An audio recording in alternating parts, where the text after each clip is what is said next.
And hello, movie lovers. So today I actually have a very special guest with me. I have Christopher Minori, and then of course I have Josh from the Midnight Cinema podcast and YouTube channel joining me in a few minutes. We're going to talk a little DC movie news, a little bit of Warner Brothers, a little bit of Legendary Pictures, and maybe James Gandolfini's son joining uh, the cast for the new Daredevil series. So it's going to be a fun show. I can't wait to go ahead and dive into this. So without further ado, let's do this.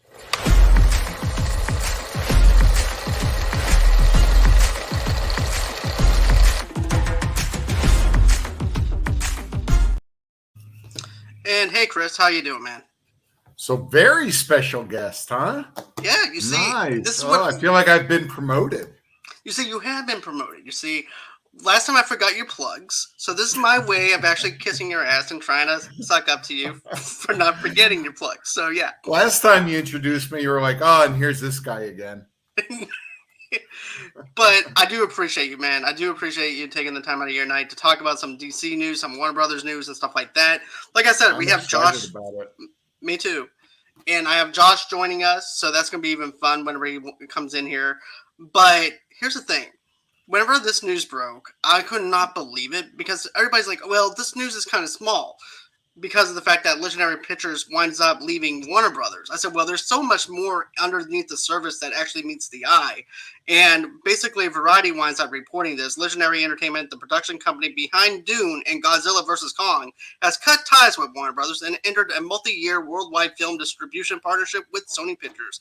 Under the new agreement, Sony will market and distribute Legendary's upcoming theatrical motion picture titles. However, select existing projects at Legendary are exempt from the pact, meaning Warner Brothers Pictures is still backing Dune Part 2, the sequel to 2021's sci-fi adaptation. Dune is currently in production and slated for release on November 3rd, 2023.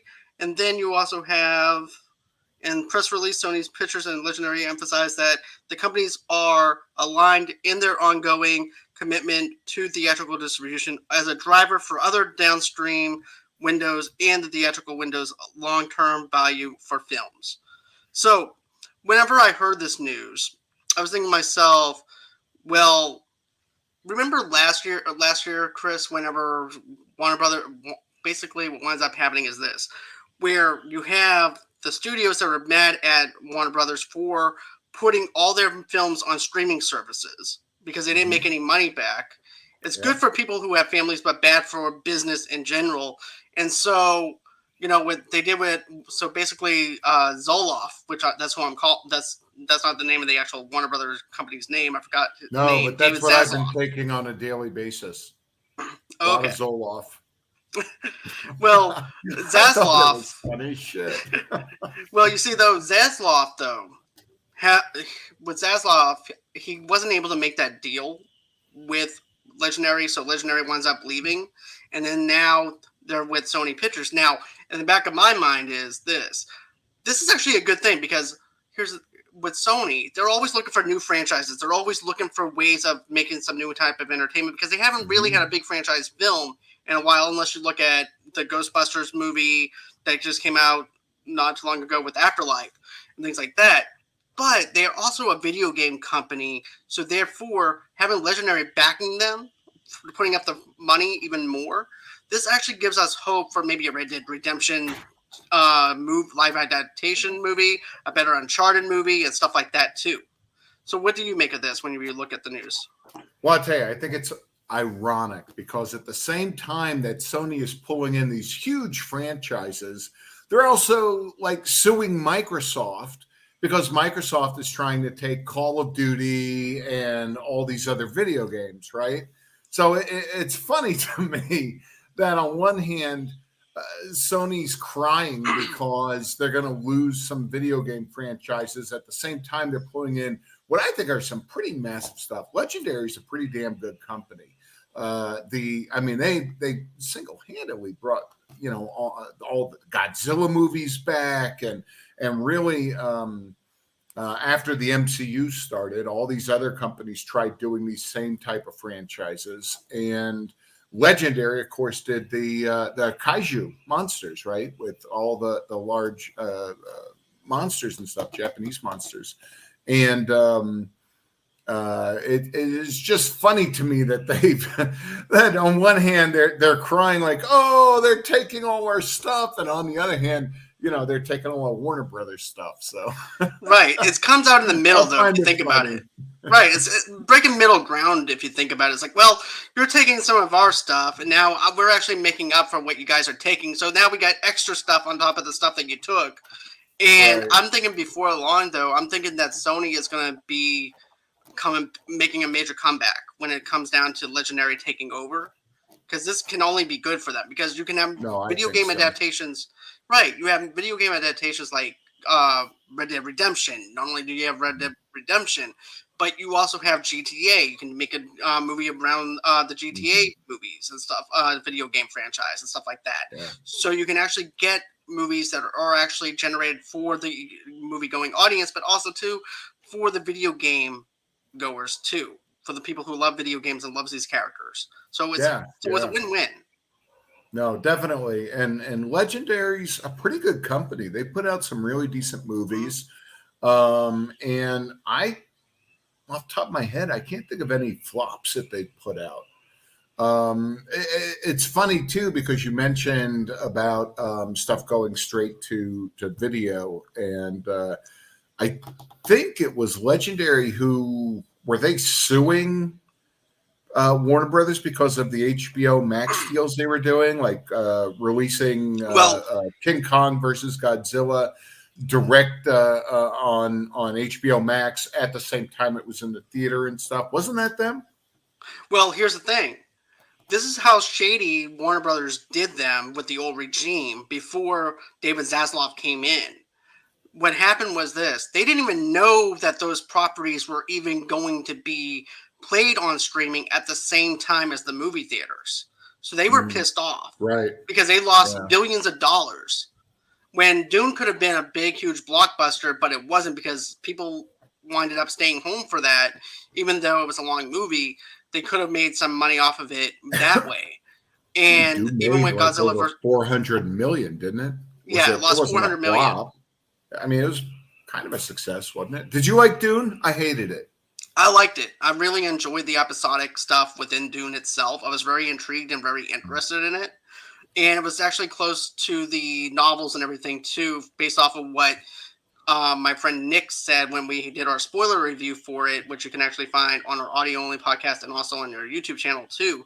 But he said it was actually more closer to the books than the original movie, but I'm not 100% sure how accurate that actually is, because I never read the books, but I did enjoy Dune.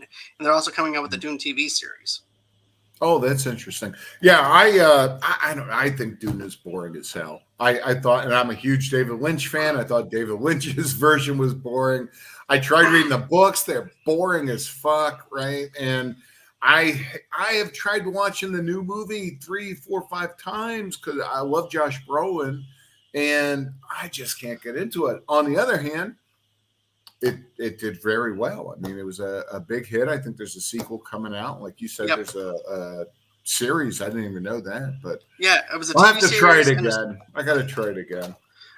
I'm going to be honest with you. It's one of those movies, like, if you're tired and you're not in the mood to watch something that's long and episodic, you're not going to. Is this an age joke? Are you making fun of my age again? I'm tired. I'm just trying to help you out. I'm just trying to help you out to where you can stay old, up. I'm tired. Jesus Christ. Why do I keep coming here for this abuse? You know you like it, otherwise you wouldn't be coming back. I love it. Lash me a few more times. I'm sorry. That's on my OnlyFans channel. I'm so sorry. And by the way, I got to get that link again, by the way. Give it to me after the show. I sure will. As a matter of fact, those picture prices actually went up to $1. They used to be 50 cents. So anyways, so now we actually have some other stuff that actually happened within Warner Brothers. I know that we're going to be talking about a lot of Warner Brothers stuff tonight, but we're also going to be focusing on some Star Wars stuff, some other things that are going on too.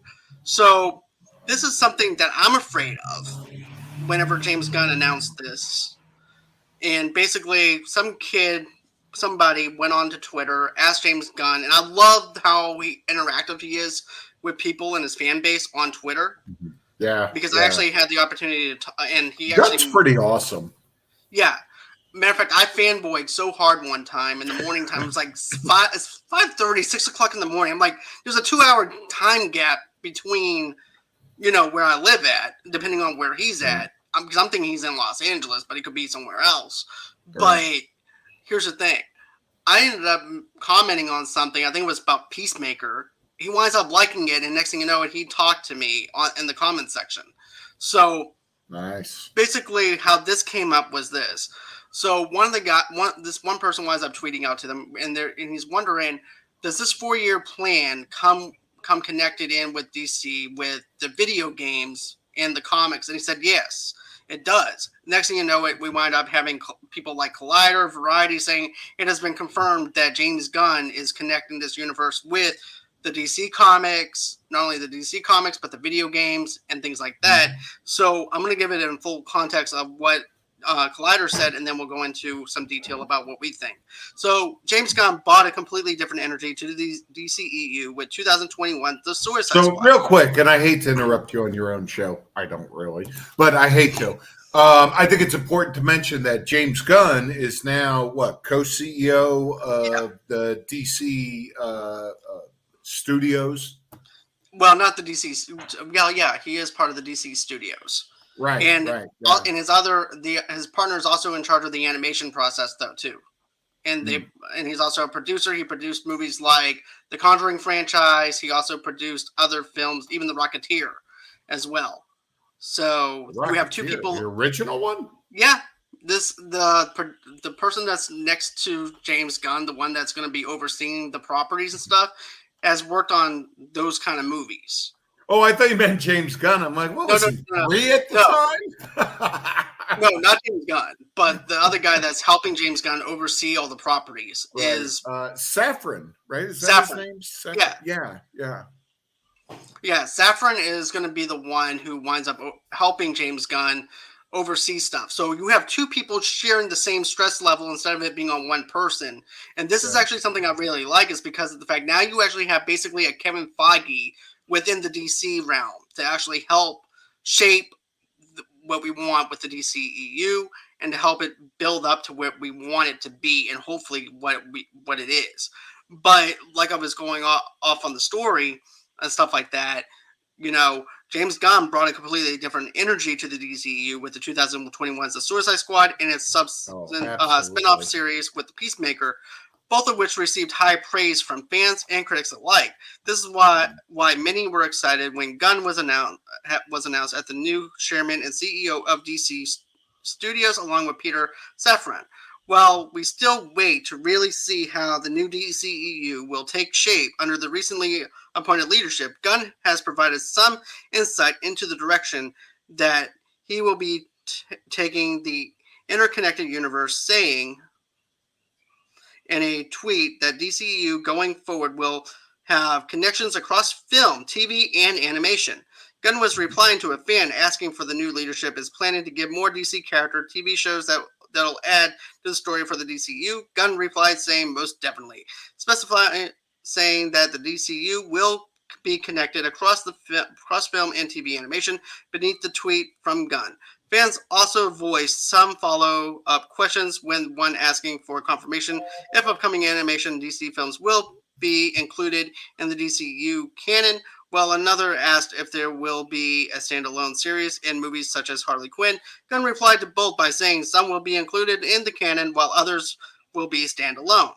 Other questions included one on if there are plans for games to be included in the canon, to which Gunn said yes. And if DC Studios has a hand in the comics of DC, to which Gunn said very open communication. As everyone knows, I'm a huge comic book fan, and I hope everything will lead to more people reading DC comics and vice versa. But Peter and I are in charge of the comics, just all film DC entertainment. So here's the thing.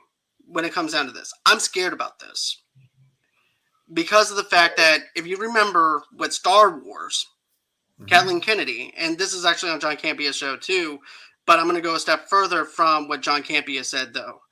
And I'll tell you why I'm even more scared.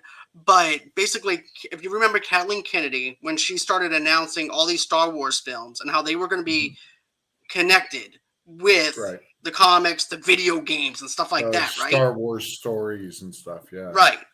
If you remember that, and now look at how Star Wars is now. It's on a smaller screen. They haven't released any movies since The Rise of Skywalker or anything like that. But the reason why I'm really hesitant with this, which is a good call as far as I'm concerned. Okay. This is why I'm scared of it, is because I'm afraid that it's going to handcuff the writers to the point where you can't have any creativity surround or anything like that. And also, too, someone that's just a casual moviegoer who probably doesn't do any video games or stuff like that, too. And you have to play a video game to understand the context of what the movie's talking about. And then you also have to read the comics. Not everybody reads comics, but they're hoping that they can expand on the comics, on the narrative of the comics, to actually expand on the DCEU universe. And then it's like doing too much homework for some people, where it's like, okay, this is going to be too much convoluted, to the point where, do I really need to sit down, play a video game to understand these characters and this plot and everything else that's going on in it, and also watch the animation too. So that's a lot of stuff to jumble up for some people who are just casual moviegoers, to the point where it's like, okay, are they even going to make their money back? What's the deal? Even though people love comic book movies, and is it going to get lost? And also, too, don't forget this: back in the 90s, when Marvel was going through bankruptcy and things like that, everything had to be interconnected, to the point where you had to buy this comic to understand this comic to understand this comic. And it gets thrown into the mix, to the point where nobody wants to buy your comics anymore. So what's your thoughts on it? Well, so, I'm a geek and a half, right? And so there's two ways to do canon. One is you have to watch everything, right, to pick it up. The other way is, and this is, I'm a huge Doctor Who fan, no surprise out there. There's many Doctor Who stars who have restraining orders on me, right? That's how big a fan I am. And Doctor Who's canon is crazy, right? But they have TVs, they've got Big Finish, which does audio shows, they've got the TV show, they've had a movie, and it's all canon. Comic books, it's all canon, but you don't have to read the books to understand where all the characters are coming from, right? You don't have to listen to Big Finish to understand what the TV shows are doing. You don't even have to watch the TV shows to go and listen to the audio tapes. It's all canon. It's all part of that universe, and it's all set in stone, part of the exact same thing. But you're not forced as a viewer or a fan to check every single piece to understand where everything is. It adds to it, right? It's the same thing with Warcraft, honestly. If any of your fans are World of Warcraft fans, right? They have a huge friggin' universe, and there's books and there's comics, there's the movies and the video game, of course, multiple video games.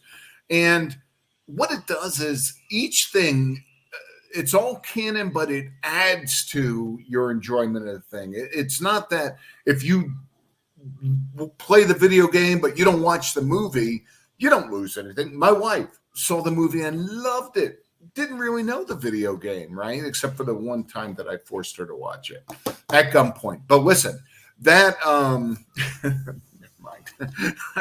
I don't mean to get into my gun pointing stuff. That's how to do canon. Do it where it adds to your enjoyment. If you're a super fan and want to watch it all, that's great, right? And it adds to fan conversations, right? Where you can all discuss like canon. We're all such huge geeks, but don't make it where if I didn't play this one video game, I don't understand who Robin is. As a dumb choice, but I don't understand who this guy is because I didn't play this one video game, or I didn't watch these 2 episodes of Harley Quinn, which is an amazing show, by the way. I didn't watch this episode of Harley Quinn, so now I don't know who this guy is, right? And there's two ways to do it, so it really depends on how they do it. And I feel secure in James Gunn, right? This guy managed to pull Guardians of the Galaxy, and everybody loves the Guardians now, but they forget nobody knew who these people were when he was doing that. I did. I was a huge Guardians fan, and I lost my shit when I found out they were doing a movie. But it's such a small comic with such a limited limited release readership. So for him to be able to take that and get people to come to it and add all this other MCU stuff, I mean, I just think the guy's a master. I honestly, I love James Gunn. I don't want to sound like a fanboy, but I really am. The guy just gets it, right? That's the important thing. He gets it. So no, I feel very secure in how he's going to set all this up. You see, he's already had a great learning lesson with the MCU, hadn't he? Yeah, he definitely has, and that's one of the reasons why I do trust him when it comes down to the DC properties, because of Peacemaker. And then, of course, he also made that other movie. What's that horror sci-fi movie that he made a couple of years back that I really love? Oh, did he produce Saw? No, not that. It's a sci-fi movie with Michael Rooker, but that was his first movie. That was like his indie project, basically. Slither was it. Oh, Slither was awesome. Oh my God. I just rewatched that for Halloween. What nice. A great fucking... That's the talent of James Gunn, is that he can take any subject, make it serious, make it scary, but he adds this unique sense of humor that will get people who don't watch horror movies to watch Slither, right? People who aren't big comic book fans will go watch Guardians, right? Or The Suicide Squad, which, by the way, is a brilliant film. So good. Mainly because Peter Capaldi's in it. And I'll be honest with you, too. Like, I didn't know much about Guardians of the Galaxy or anything like that. And then I remember when I was running a Marvel fan page or whatever back on Facebook years ago, I decided to do bios for each character to actually help people understand who those characters are. But the way that James Gunn did it, you didn't need to even read any of the bio stuff because of the fact he let the characters be able to be the characters and be able to tell the story within the characters themselves. Yeah. And Josh just came, so let me go ahead and get him in here. Hey, man. Jesus, it's about time. What the hell? I had to spark another flame, my brother. I had to light the flame. Oh, that's what I'm talking about. It's good having you, Josh. But we were talking about James Gunn, about how he's going to be connecting all this stuff to the animation, to the comics, and things like that. So my thing is this: I'm actually kind of nervous about it because of the fact that you have to understand all this stuff to watch the DC stuff. But what's your take on it? I'm in the same boat as you, man. And Chris, nice to meet you. Hey, dope shirt, by the way. I don't like the Marvel already has this internet connecting universe. And I feel like now DC is really trying to be doing too much copycat. Just do your own thing. The standalone stuff works. Okay, the Batman has worked. Joker has worked. The new Suicide Squad movie was fucking amazing. I love Man of Steel. I enjoy Aquaman. I like Shazam. Just continue that. That's where your success lies. Now all of a sudden you want to connect everything from animation to video games. I mean, just let the universes be separate. Have their own different mediums, and we can just grade them on their own merit instead of having everything be one colossal encyclopedia. It doesn't have to be that. Which is something else I wish Marvel would I know it's their moneymaker, but I would like to see them just do some Elseworld stuff like, hey, I mean, you could tell a lot of different individual stories with different heroes, and it could just be like a one-shot, one-time deal and have nothing to do with anything else. There's plenty of great characters that you could do that from. You could do it with certain villains and have them have conflicts with each other. I mean, if Marvel could do something akin to a Logan, I couldn't even think of who, No. but like if you could do something Right. like that, yeah, if you could do something like Logan or even like take a page out of DC's book, something like Joker or I mean, there's plenty of characters that they have that's ripe for stuff like that. So I mean, I get what he's trying to go for and have it all be cohesive on one same page, but then I just feel like you're creating extra work for yourself on top of that. And then the more you do that, if you're not careful, it could get very sloppy very quickly and things can go downhill. So I'm very hesitant about the whole let's connect all of this all together. But like I said with Chris too, I actually trust James Gunn when it comes down to his capabilities and stuff. But it can be too convoluted to the point where maybe this actually might be too much anxiety for a DC fan. Be like, wait, I have to go ahead and watch all this stuff. I gotta play video games. I gotta do this to just I do think this. the It's like taking a major test, and Yeah, you're having to cram for a test. the problem is for the DC fan, they will love the connecting all these things, right? For a super geek like me, I will love all that interconnecting stuff. The problem is, what about my dad? Right? Right. He's not going to watch all that, right? My wife's not going to watch all this. I had to beg her just to watch Constantine, right? So, Oh my god. you know. I'm in the same boat with you though, Chris, because I had a big Brandy to watch the Guardians of the Galaxy Christmas special too, because she was like, what the hell is this? I said, it's the Right. greatest show on It was earth. good. That's what it was good. I like that. I'm sure Me everyone too. else did. But that's the problem is how do you get and with Marvel, I mean, they're brilliant. They managed to get in all these non-comic book viewing people to come in and really invest their, what is it, like 20 movies at this point? Really invest their time Close to and 30. money into it. Oh, yeah, I say 20. You got to say 30. You're always trying to one up. You see, this is the problem that we have with Warner Brothers and Sony right now, right?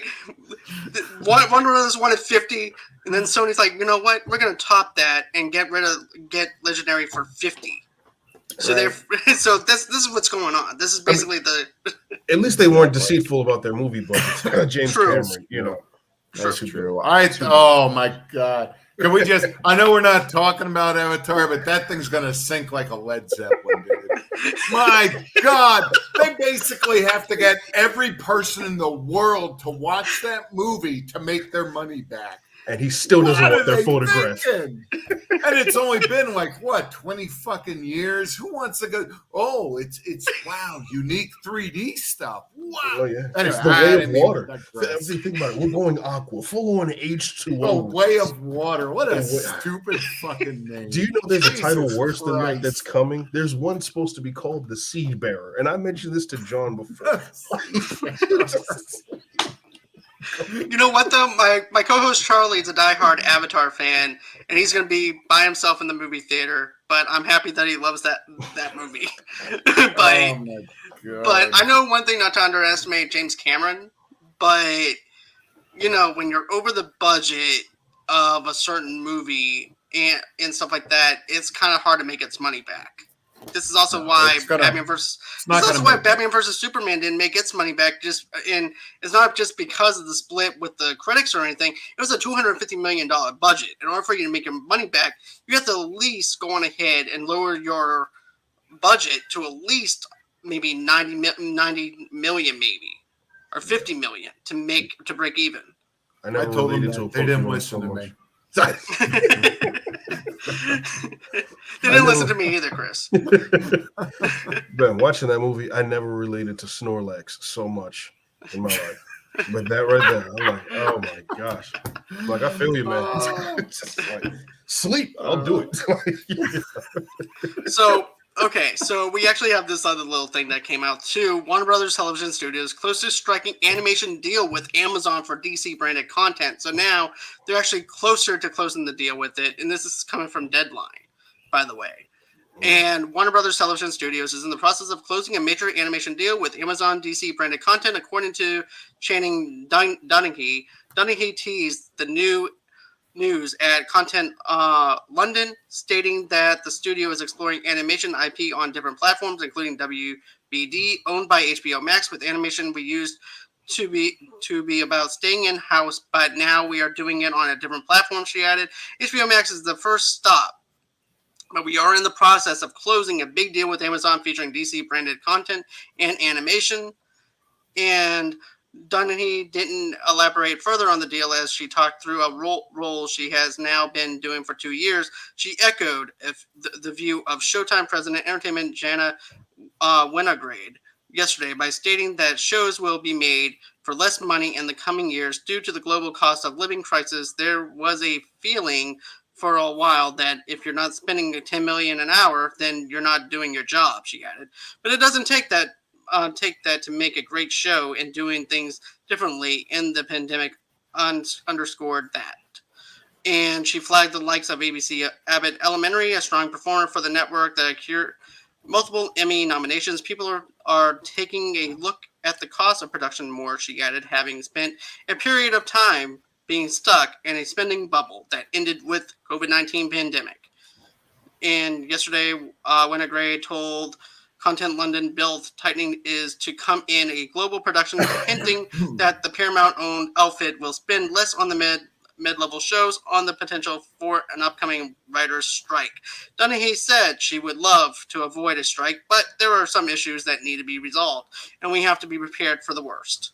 Okay, that's everything about that. So what do you guys think? Right. You call it, here's a small thing we got, but which, by the way, my wife said to me last night. But here's the to me, this is huge news, right? Listen, Marvel, you compare Marvel and DC. Marvel has movies hands down, right? I mean, DC puts out a couple of great movies, right? Most of their movies I like, right? I liked Dawn of Justice, even though most people didn't. But Shazam was really good. The Suicide Squad was fantastic. Every now and then they knock it out of the park. But when it comes to animated films, DC blows Marvel out of the water. DC, that is their strength, is animation. And so the fact that now they're going to get a wider distribution using Amazon, I didn't realize HBO Max was in there.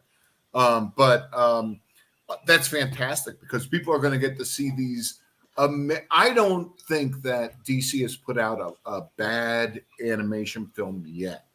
They're just, that is where their strong suit is. If they get the people who are doing the animation unit and move them over to the movies, I think they'd actually start turning a profit. Mm-hmm.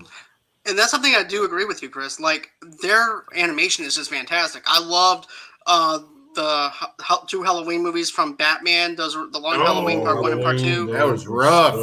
Good stuff. What about Killing Joke?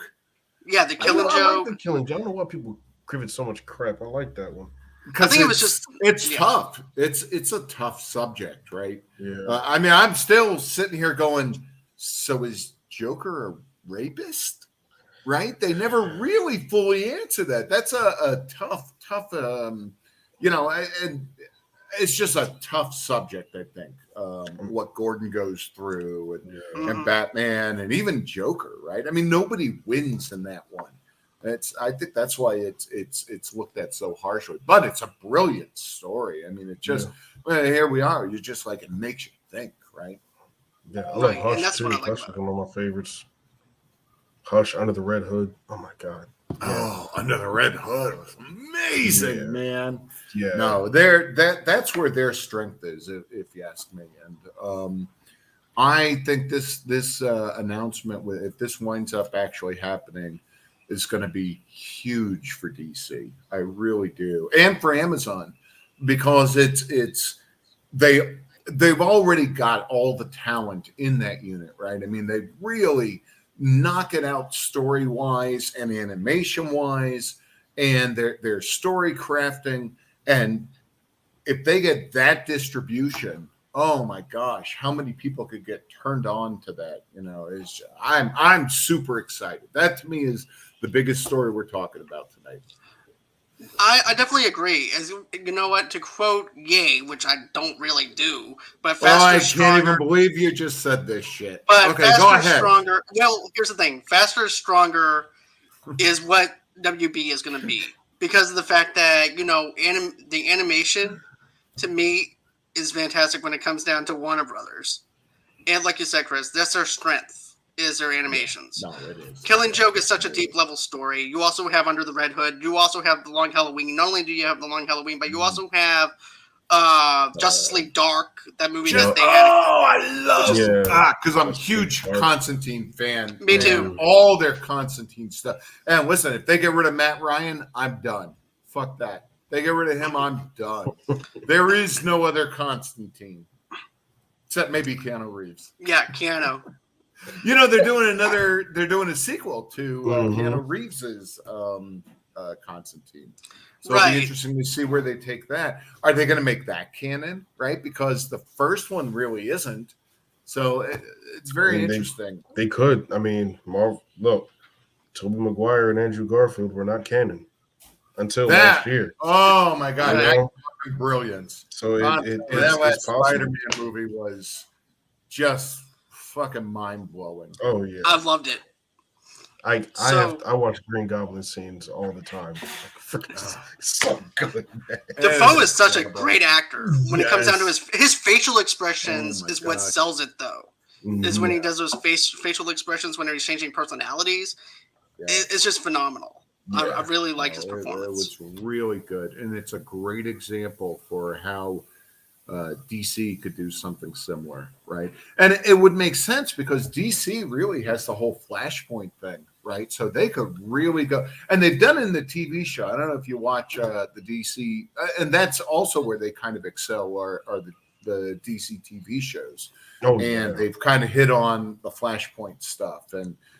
DC, I think, we're really into the alternate worlds well before Marvel was. Mhm. And if not, then they just did it better, right? I mean, what is there, like 1,000 worlds, different universes in DC? And, the Green Lantern Corps is a great example of that. I'm super excited. I like DC.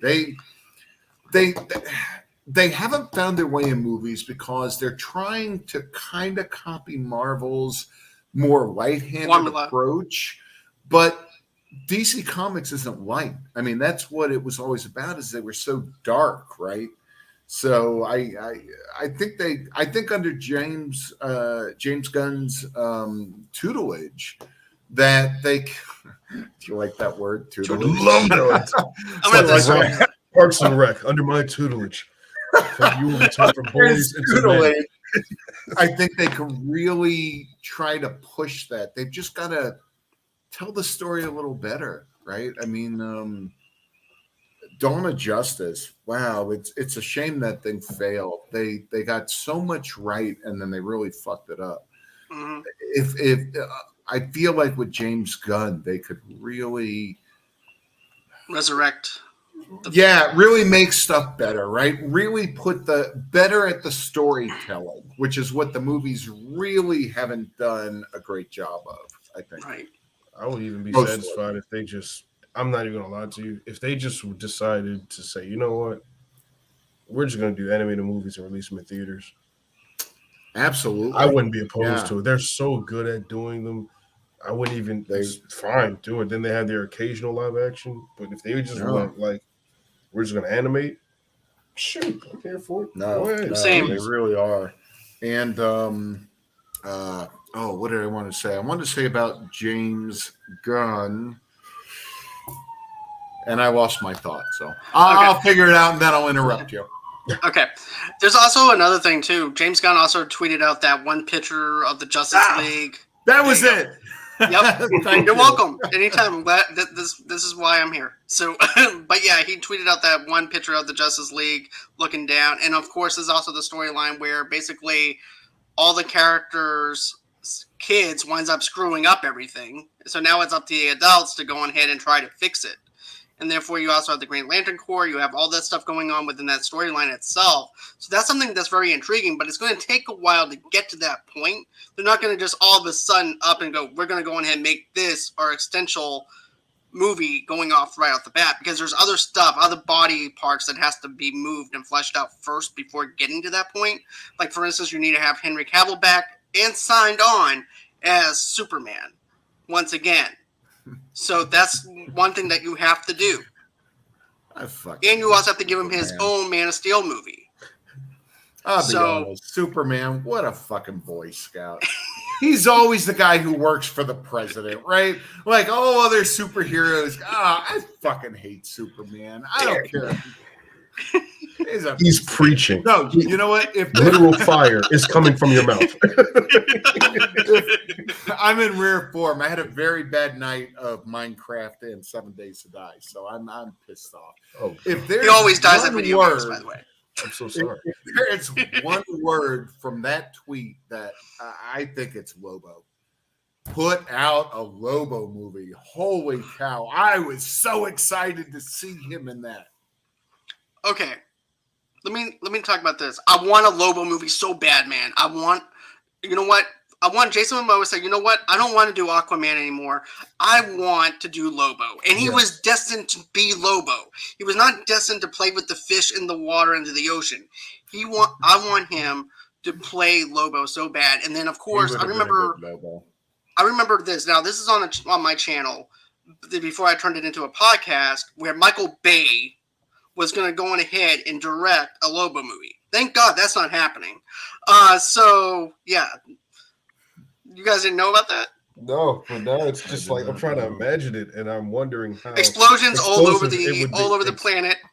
See, exactly. Well, Lobo, that almost works, doesn't it? It's nothing but nonstop violence. I don't even know that it has a chaos. story. I mean, that's true. That's true.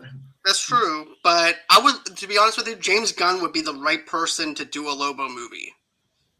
Is it because his name has a weapon in it? No. Because of the fact that now let me tell you why I think he's actually the perfect fit. Number one, look what he did with Peacemaker. Peacemaker's a violent character. Not only is he a violent character, but he also has those cheesy moments of doing those overstepping those cheesy lines, which Lobo does. He also is a drunkard. He's also somewhat, not saying that James Gunn is a drunkard. I'm sorry, sir, if you're watching, but I'm just saying that he never says anything but nice stuff about you. I don't know why you're always running him down. But I'm just saying he understands these characters and the love that fans have for these characters to the point where I think that a Lobo movie would actually fit James Gunn's formula and everything. Well, he's a comic fan. Right. I mean, that's a thing. He's a fan, right? And I'm afraid if Michael Bay took over, they're going to be throwing Lobo into the sun, and the sun's going to explode because that's the only way to kill Lobo. It'll be Ambulance. It'll be the sequel to Ambulance, but it'll be on Lobo's home planet. Yep. And we'll see Optimus Prime show up out of nowhere. Will Smith and Martin Lawrence might be there at the same time. They could be going to the island. I mean, there's a lot going on here. You might see Raphael just meditating in a corner. Vin Diesel shows up. He goes, you know what, Lobo? You don't need family. You know what, Lobo? You don't need guns. You got family. And we'll take you there 1/4 mile at a time. But I think that's who I would want as a director. If you were to, let's say that you're a Warner Brothers executive, and a director said, and then you have like 3 directors that's in front of you, or 1 director that's in front of you. Who would you choose to direct Lobo? Between Bay and Gunn, or are you just saying like in general? Just in general, who would you choose? Direct Lobo? I'll tell you who I'd throw it to is you're gonna hate me, but Kevin Smith. I think Kevin Smith would do an amazing Lobo. Kevin Smith, another huge comic book fan. Yeah, I know people look at Clerks and Chasing Amy and stuff and go, oh, the guy's more of a comedian. But, you check some of his dark shit, right? Tusk. I mean, who the hell could even bring that to the screen, Red State. Right? Was also another one. Red State, yeah. By the way, he's doing a sequel to that. But, yeah, Red State. I mean, and they talk about. I saw this documentary or one of his stand-ups where he's talking about his actual ending for that one. Man, you give Kevin Smith a freaking budget, he would come up with some crazy ass shit. No, I would like to see Kevin Smith. I think he would do an amazing job of that. And I say that because as you know, I've been stalking Kevin Smith, so I'm trying to get back in his good graces. Well, between me, Kevin Smith, let me do fucking Howard the Duck. Let me write it. How many times I gotta ask you, you bastard? And just like that, Kevin Smith is not going to be watching my channel. No, yeah. Not saying that he will, but just like how I think James Gunn is not going to watch my channel. Oh shit, he's putting Chris Minori on there. Forget it. Forget it. Jesus Christ, look who this guy hangs. I went from having Coleman Domingo to having Christopher Minori. So yeah. I'll tell you who I would pick. Okay. Tim Miller, the guy who did the first Deadpool movie. Oh, him or even the other Lord Miller. Shoot, they could do Lobo too. Have you guys seen the Netflix movie America the Motion Picture? No. Okay, so it's absurd. I like absurd. It is absurd. There are funny moments. It's kind of like the Lego movie meets the American Revolution. Literally. And people are that's a mashup I would pay to see. I'm telling you, yeah. It's you have people that just jump from different eras of time that shouldn't even be there. Like Dr. King is there in the background for some reason. Lin-Manuel Miranda's Alexander Hamilton is there. It's like, what are you doing? I gotta check that out. It's fun. It's a fun, funny movie. It's a fun, funny movie. It's a fun movie. But that's one they did recently. So I mean, I wouldn't mind seeing them do a take on Lobo. Those are the two. How funny do you think Lobo should be? Not okay. As someone who likes Thor: Love and Thunder, you have to understand it was a bit much. So please do not lean so much. Do it like. If they did it like Deadpool's kind of humor, obviously no fourth wall breaks. I don't even know if Lobo's a fourth wall breaking character or not. No, he's not. He's not. No. Okay.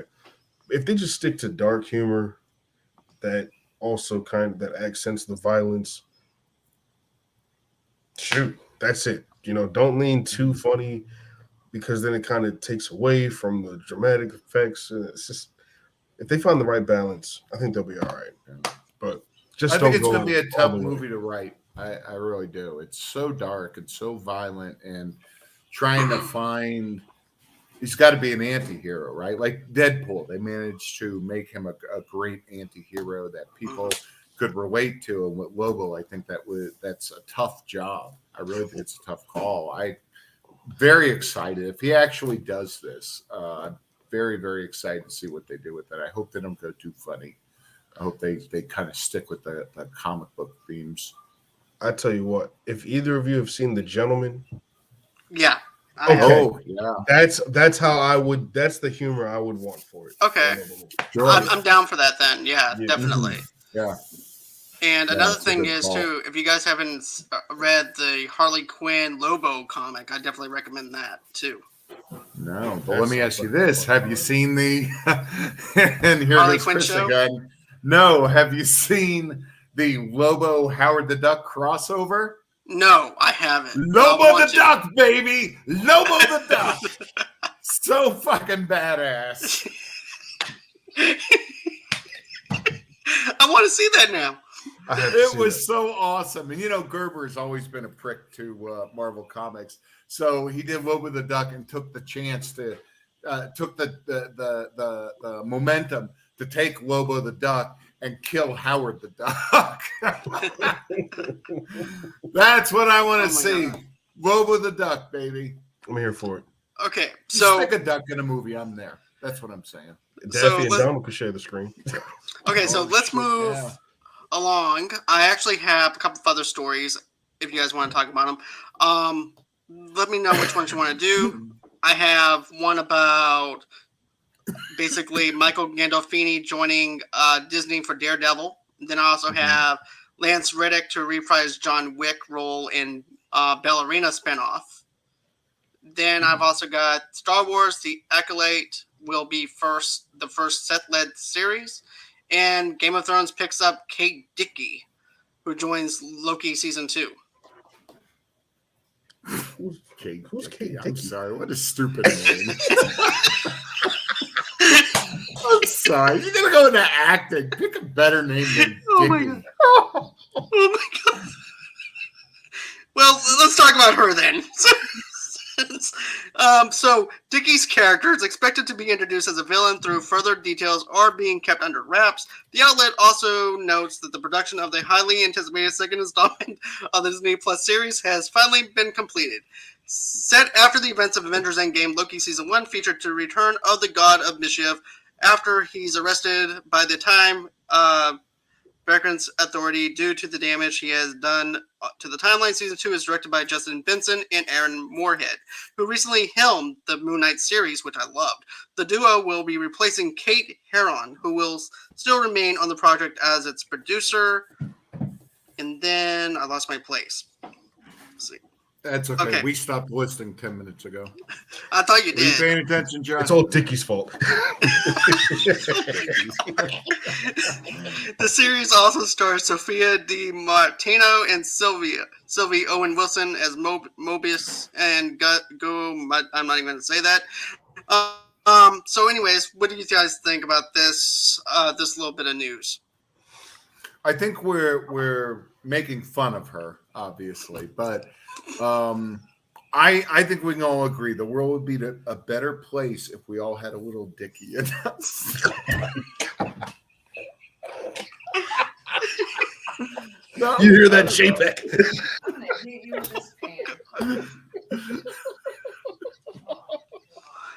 Okay, let's move on. I guess that was the wrong story for you to pick, man. Quit dicking around, okay? Oh, I'm so sorry. I don't know why you keep inviting me on your shows. I really don't. Because of I would have this. given up episodes ago. Oh man, that was not a wooden joke at all. That's what she said. So okay, so anyways, so let's go on ahead and focus on another story. So we actually have the Star Wars: The Acolyte, which is actually going to be centered around the Siths, and I like the idea that we actually have a story that's not centered around the Force or anything like that. We're actually now dealing with the Siths, and that's something that I've been wanting. I've been wanting a story where you're now sitting through the eyes and the lenses of the villain versus the heroes, and I think this is actually a perfect way to actually do, if they ever wanted to, do a Darth Maul TV series. Because I want a Darth Maul TV series where it's centered in the lenses of the villain, but having this is something I'm very excited about. What about you guys? Here's my fear. Every time, that's a badass hat. Thank you. Every time Star Wars, the Star Wars universe, does a Sith story, and they've done it in books, right? Splinter of the Mind's Eye. They do it in video games all the time. Every time they do one, the Sith that stars in it becomes good, right? I don't want to see one become good. I want to see their point of view on why they're so righteous about the dark side. It's not just taking power, right? They're doing the opposite of what the Jedi are doing. The Jedi very much believe in what they're doing. Well, the Sith believe in what they're doing too. Right. And so I'd like to see it from that point of view and stick with the fact that they're the bad guys. Stick with it, except that in their minds, they're not the bad guys. That's what I want to see. I'm afraid they're going to take any Sith show, and all of a sudden, the bad guy's going to try to become the good guy. And that's not something I want. Exactly. I don't want to see that at all. And that's why I liked. Right. Go on ahead, Josh. I was just saying, just make sure that they continue to be The evil bastards that they are. Please, John, continue. Okay, so Ooh, that was a good voiceover. Ugh, Thank I you. got chills. thank you for that, man. I got chills just No over that. no problem at all. But the thing that I liked about Obi-Wan was the fact that they actually kept the Sith villain, at the very until the very end. But I wanted her to be full on evil. You know what I'm saying, Josh? I was okay because, like, as I've said to you guys before. Well, I haven't said this to Chris. Chris, I am just walking my way into this galaxy that is far, far away. Now, I hail from Asgard, but this is my first time seeing Tatooine and Alderaan for the first time. But the thing is, I watched the Obi-Wan series, and I remember, especially a lot of lifelong fans that have been there since the beginning, having constant debates about Reva's character. Whether you like politics aside from it, whether you liked her character or not, it seemed to be a very fierce discussion across fandom. And I was kind of hoping, it felt like they were alluding to her being good, but then at the same it was almost like they didn't know what they wanted to do with her, because it felt like they wanted her to be good, but at the same time they wanted to keep her evil, but they didn't know how to write it in a way like they couldn't make a solid decision, so they just left it up in the air. If that makes sense, that's just how I took it at the end of the series. I didn't mind her character. I liked her character. I'm just like, well, can you decide which route she's going to take? Unless they're going to, was that supposed to be a limited series? Are they going to do a season 2 for it, or No, that's it. No, I don't think so. Okay, because I thought they announced that that D23, unless that was just As for last time I headlines. looked, the last time I looked, they weren't going to do that. Okay, yeah, so that's why I'm just like, don't leave it up in the air like that. If it's not purposeful and you're not going to continue it, at least have her make a solid decision which side she's going to fall on. I kind of wish she just stayed on the dark side. She just wouldn't have any ties to Vader and the Inquisitors. That's just me. Yeah, I don't know if it's because it's Disney or what, but they always seem to want to turn their bad guys into kind of good guys, and it's a mistake. They're the bad guys. They've always been the bad guys in that galaxy. So let's see the world from their point of view. Let's see how righteous they are about their views without trying. I see the light. Now I'm going to be good. Right. Right.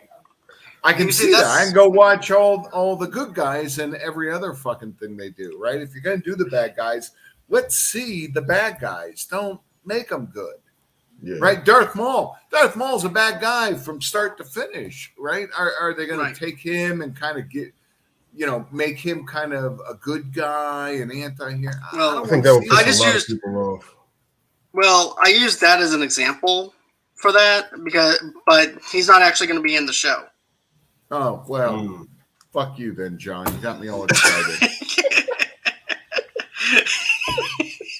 Thanks, man. Thanks. Anytime.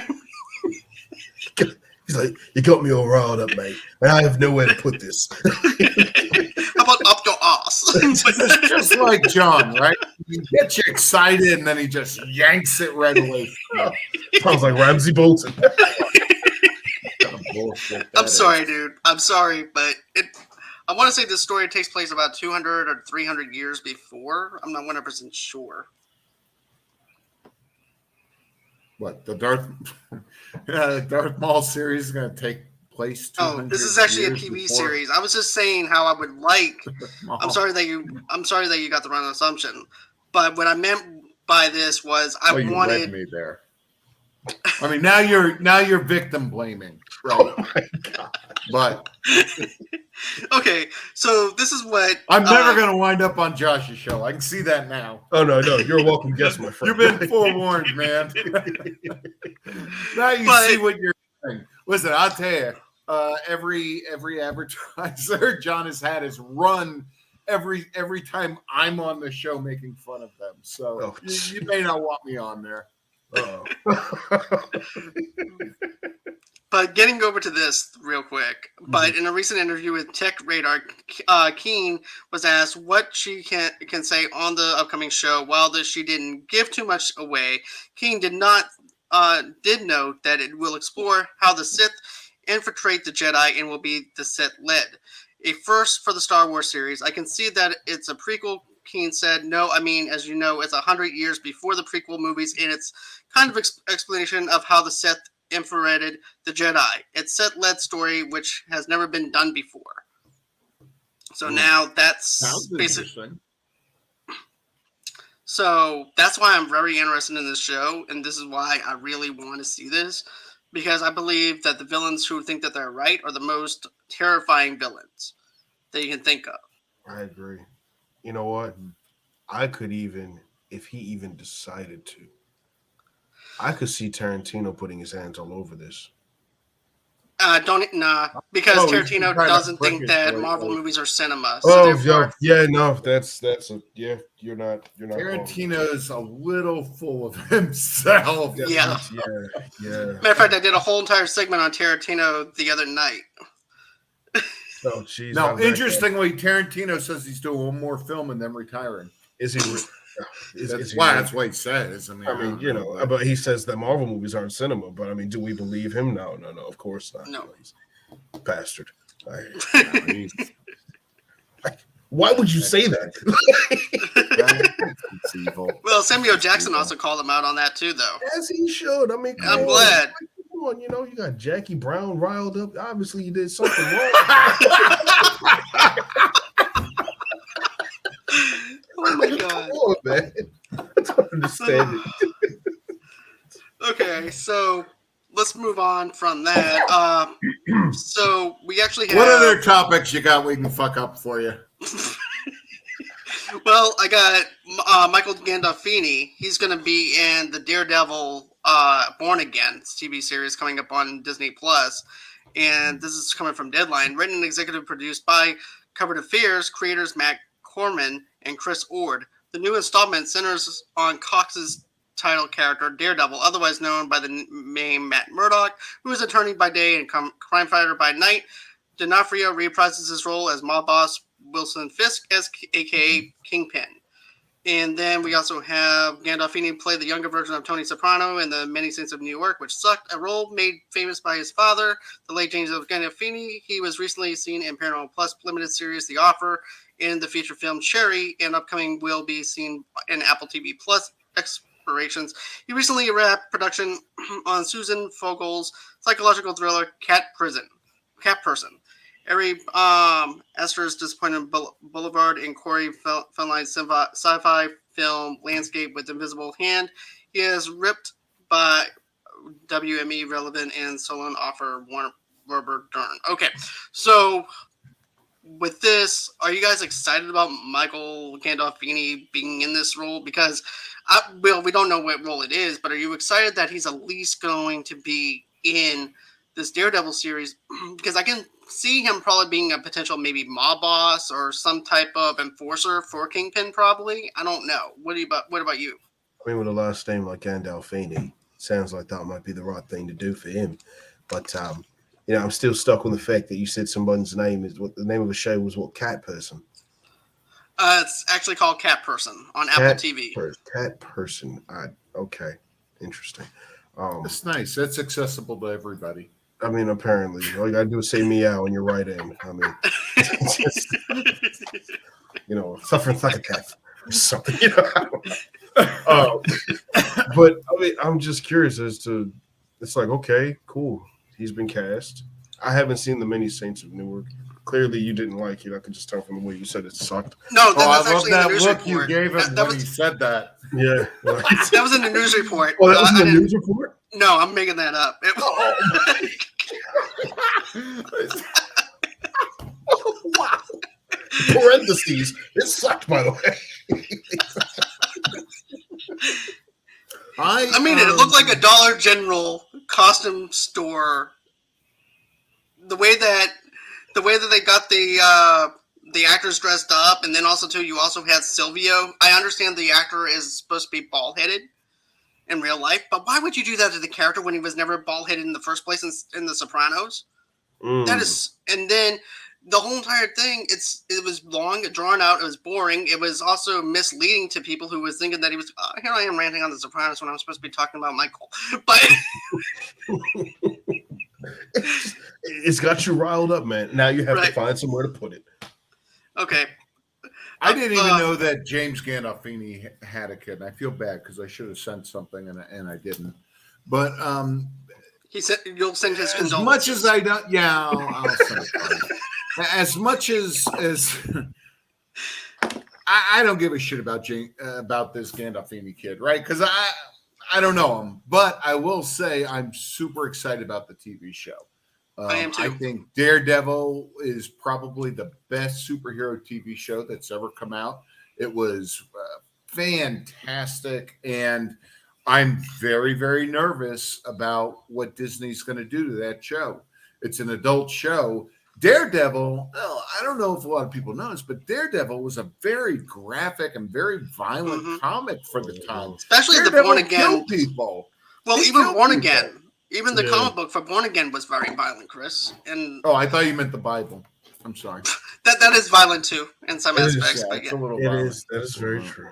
You know, Yeah, Mature I just content, wanted to yeah. alienate the rest of the people on the Yeah. fans. No, I'm very, very excited about coming out. It was great. Oh, you're coming out? On She-Hulk. Yeah. Oh no, I came out years ago. Very, very excited. It was really fun to see Cox on. I really just said it was very exciting to see Cox come on She-Hulk. I wouldn't invite me again, man. I'll be honest. I wouldn't bring me back on here. I really wouldn't. But what I want to know is what the fuck are they thinking with the color of his costume? That's a way bigger story than someone's friggin' nepotism being on a show, right? I tell you What the hell are they thinking with making Daredevil yellow? I don't know. I prefer I the didn't like Shadowland suit, the red and blacks. I love that suit. But yeah, the yellow, it's very off-putting. Why? First off, you can't hide no anywhere. idea. You don't look intimidating, No. right? This guy in yellow spandex, like, okay. The man in the yellow hat just decided to start committing vigilantism. Where's Curious George? Move over, George. I gotta hide. Oh my god! But I have Bananas to. at you. But they are going on ahead and making this like an R-rated, mature content They are? TV series. So that's something I'm very happy about. They are keeping in the line with it. So All why right, don't they good, just make it good. like a season? Okay. As long as they don't put on the banana suit, I'm fine. True. So then here's my question to you guys. So then why would you feel like, I mean, they're saying this is going to be separate from the Netflix show, but then why not do like what Netflix did when they got Lucifer? They acquired Lucifer. It was already on its third season, and then they ended up doing season 4, 5, and 6. So then why not just do the same thing here with Daredevil? You just continue the rest of the series. Because listen, we know that's not the last we were going to see of Bullseye. And what they hinted at the end. Oh, I'm like, bring him back. Mhm. Right? Come on. I thought the guy that played him was excellent as Bullseye too. he was So, great. He was yeah. great. So just continue it. Why is it alluded to that? Yeah, it's the one from the show, but slightly different. But he's also from this universe, but not. It's some weird argument they came up with just to make an excuse where it's like it's not the same one, but it's the same one. It's like it's the guy, but it's not the same guy. Just continue it. That's just me. But No, Well- I'm really interested. Like Foggy, right? A major player in Daredevil. Are they going to get somebody else? Are they going to just cut him out? And No, honestly, Foggy the guy is who actually played back. Foggy was same guy. Yep, they're getting him. They just haven't. Now, as You far as just the got me a little hard. well, I'm sorry to tell you this. I'm Oh, not don't selling be Manscaped. upset, Josh. You helped. what? Anyways, You're a handsome man. That's all I'm saying. Ah, But- thank you, sir. The only thing that they also said too was this: Karen, the actress that played Karen, is not. She hasn't been asked to come back. Which is unfortunate. I think she was really good. And everybody I loved her as an good. actress. I loved her in Yeah. True Blood. Yeah, and she was the connector, right, Yeah. between Mhm. Punisher and Yeah. and this. She was great. She was And great are at they the. bring back Punisher. Oh, John Bernthal please. said this. Please. Now, John Bernthal said this: if you wind up making him watered down, he's not coming back. Good. Oh, then yeah, like because there's Yeah. no other way to. I'm sorry, No. there is And- no other way to do it. Tell me what you think of my that, idea, like- because I've been talking about this for a while with different guests. But what do you think about them making a Marvel Knight studio? And just having Well, like, they started that. They made 2 films, and then they stopped. Right? Punisher, Warzone, and Blade were both part of the Marvel Knights when they started doing that, Right. and But then they I'm let it talking go.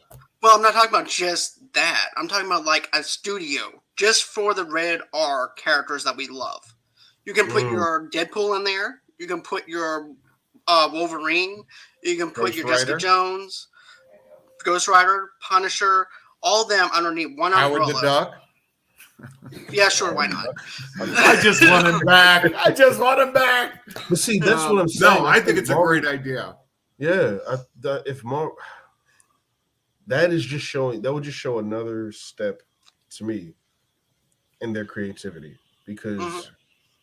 we want it. Obviously, Disney's not going to be like, just put them part of the main universe. Just separate it. Have your more adult, dark-centered universe that could just exist over here, and then we still have our main universe over here. It'll be just like how they do in the comic. It'll just be this is one universe, this is a different universe. Boom. And that's that. You can easily separate it that way. And then, Wolverine could make the transition between both. If they wanted to do if they wanted to choose who to switch in and out, they could. If they decided to. I mean, that just leaves them free to do that. But then you're also free to do your own stories here and your own stories there. You're not obligated to unless you choose to. And you're like, you know what? I'd like to see this one interact with this character. And, but I like the idea personally.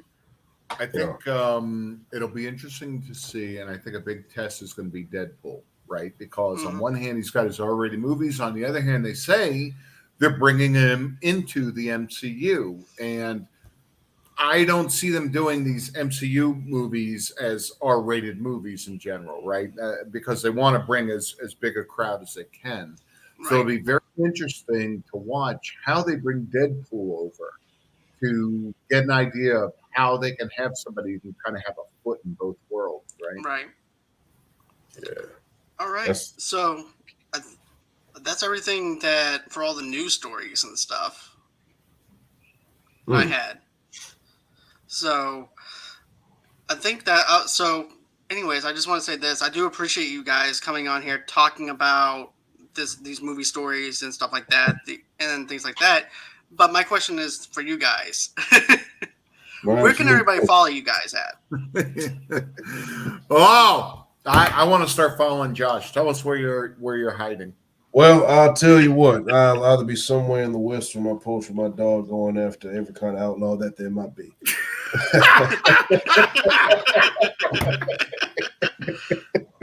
But you can find me. Damn, that was good. I appreciate you, sir. Now you can find me on my YouTube channel at the Midnight Cinema. You can find me on Instagram at the Midnight Cinema 41. You can find me on Twitter at the Outlawed Mime, Facebook Joshua Diggins, Multiverse of Geekdom YouTube channel. I co-host there.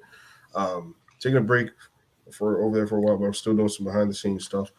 But you can find me there. You can find me in the Multiverse of Geekdom Facebook group. And whenever John gives me a call, you can find me here. Movie Lovers Unite. I will answer the call when the signal is in the sky, because fear is a tool.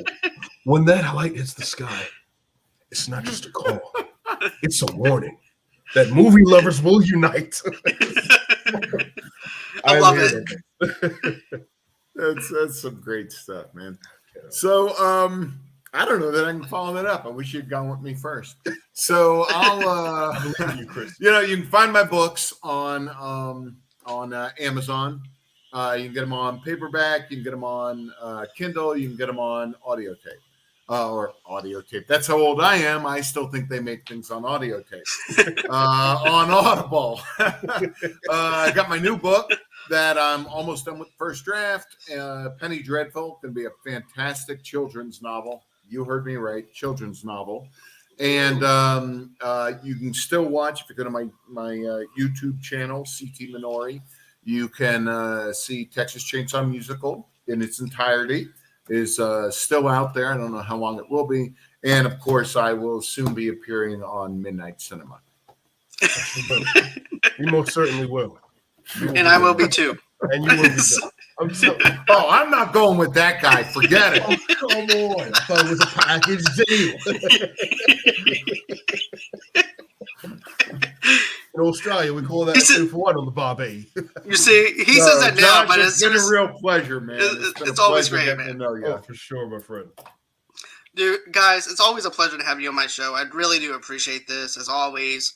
Josh, keep on doing what you're doing on your channel. I wish you the best on it. And Chris, with your writing and stuff like that, I really enjoy your writing. Of course, I actually read a couple of your short stories, and you really are talented on what you do. So, thank you, Chris. Tell my mom. As a fellow writer, I am working, ironically, on a Western. Can I show you the first few scenes that I have written on my script so far? Absolutely. okay, this is exclusive. Would love to see This it, is man. exclusive. Well, Yes.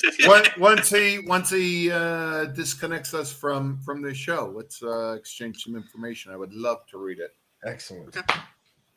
All right, guys. So that's going to wrap it up for the show for tonight. Thank you again, guys. And also, too, Monday, I'm going to have Beth from Made for TV Movie Podcast coming on. We're going to be reviewing a short film called Spotless. And that's also going to be it's actually in the front running for the Oscars for the short film. So go ahead, check that out, 8 o'clock Central Time, 9 o'clock Eastern Time for that. And then, of course, on Tuesday, I also have another show coming up. I have to go and look and see exactly what that is. But looking under TBA for right now. And always until next time, guys, bye-bye.